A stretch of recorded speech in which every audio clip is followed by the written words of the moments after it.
Liberals hate Trump's alarming companion he might take with him to talk to Kim Jong-un. President Donald Trump didn't have to do much to irritate almost every liberal on the planet. This time Trump triggered people, and it was by no fault of his own, but rather that of someone else who made an alarming comment that caught everyone off guard and got people listening and on their toes watching to see what happens next. Most people would laugh at the thought of this happening, but those are people who forget about the deep-rooted history that this possible guest has with Kim Jong-un. It was none other than former NBA basketball star Dennis Rodman who made a statement to USA Today Sports that exclaimed his excitement for what President Trump is doing.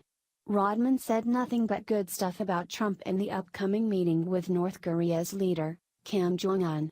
This should be no shock to anyone due to Rodman's previous visits with the controversial leader who is often referred to as a dictator. So far, it appears as though no United States president has ever met face-to-face with North Korean leadership. This could be another first in history if Trump and Jong-un meet in person to discuss eliminating the need for nuclear weapons and putting an end to their country versus country issues that stem from political reasons and leaders of the past. While many people cringe at the fact of an overtly tall cross-dressing makeup-wearing creepazoid like Rodman being involved, many people need to remember that Rodman already has a respectful relationship with Jong-un and could act as a buffer between the two leaders and ease the tension that might exist. The NBA champion might look funny, but he's got the swagger like Mick Jagger, and Kim Jong-un is nothing less than a fan. It may seem strange to see Trump, Jong-un, and Dennis Rodman on the same stage, but like Bill Maher said when he trashed liberals, it just might work. If this removes the tension on Twitter and eliminates the nuke button measuring contest, then it's worth trying. David Jackson, Gregory Court, and Jean Onyenga O'Mara of USA Today reported more. Former NBA star Dennis Rodman is praising President Donald Trump and North Korean leader Kim Jong-un's decision to meet in the coming months. Big respect to President Trump and Marshal Kim Jong-un for their historic meeting coming up, Rodman said in a statement issued to USA Today Sports on Friday through his agent, Darren Prince. I said it back in 2014 on CNN that the door will open eventually. When asked whether he would have interest in accompanying Trump on the trip, Rodman told USA Today Sports, again through his agent, that he would love to if he is asked. A 14-year NBA veteran and 5-time champion, Rodman has made headlines in recent years for his controversial friendship with Kim, whom he first met in 2013. The 56-year-old has made several trips to North Korea in the years since and, as recently as December, had urged Trump to let him travel to North Korea as a peace envoy. I've been trying to tell Donald since day one, come talk to me, man, Rodman told The Guardian. I'll tell you what the marshal wants more than anything.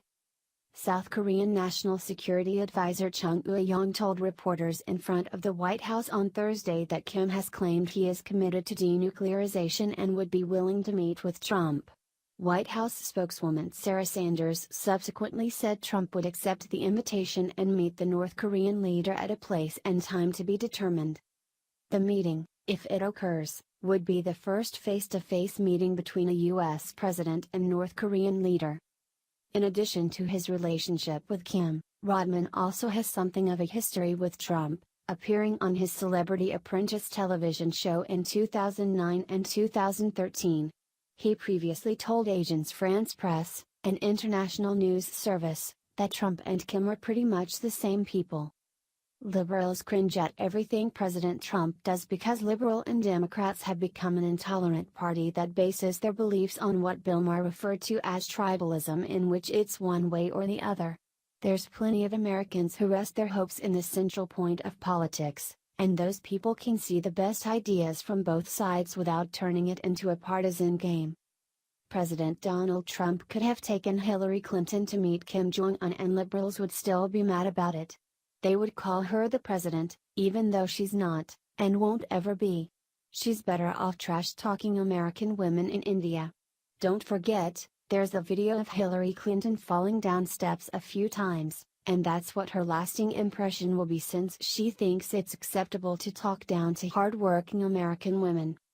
The most important part of every election, no matter how big or small it may seem, is to get to the voting booth and make your voice be heard.